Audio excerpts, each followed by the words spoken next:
The supremacy battle between the executive and the judiciary arms of government intensified in the latest appointment of the judges. After a long protracted battle, President Uhuru Kenyatta finally implemented the decision of the Judicial Service Commission by appointing the judges. The appointment, however, came with a shocker after 6 names were dropped. The 6 are among the 41 judges forwarded to President Uhuru Kenyatta by the then Chief Justice David Maraga. 40 judges remain following the demise of Justice Okeja Harrison Ongweno, and on Thursday, the head of state appointed 34 judges, leaving out 6.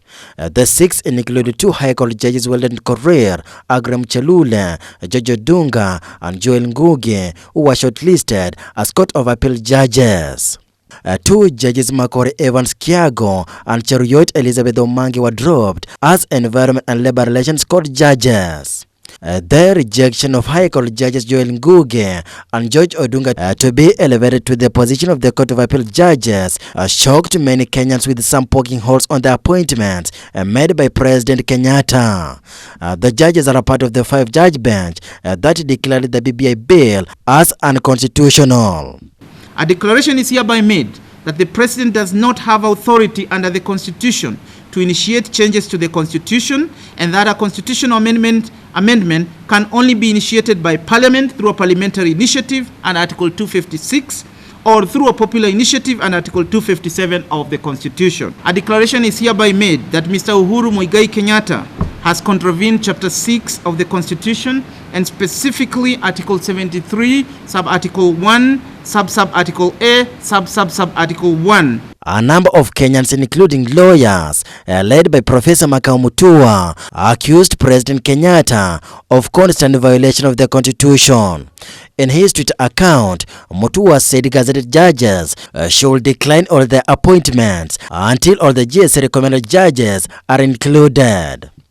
Lawyer Ahmed Nasir Abdullahi also poked holes in the appointment, where in his Twitter account accused the head of state of selective appointment.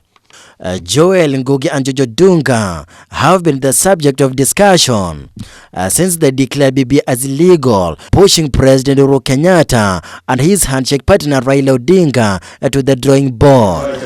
While in Kisumu County during Madaraka Day celebrations, President Kenyatta took issue with the judiciary of being a stumbling block over the constitutional reforms in the country. If the court had subjected its decision to stop BBI to a cost-benefit analysis, in other words, if it had considered the burden of choice, then there are questions the judiciary would have asked.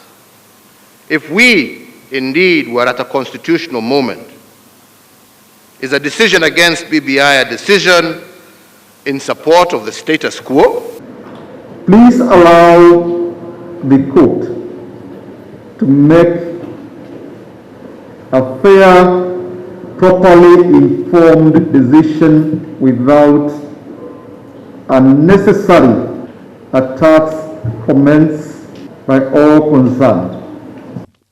President Kenyatta and Raila Odinga have so far appealed the case, whose hearing begins on the 29th June this year. Court of Appeal President Dale Musinga is also yet to form a 7-judge bench which shall hear and determine the appellant's case. Reporting for Ebro TV, I'm Jeff Khaemba.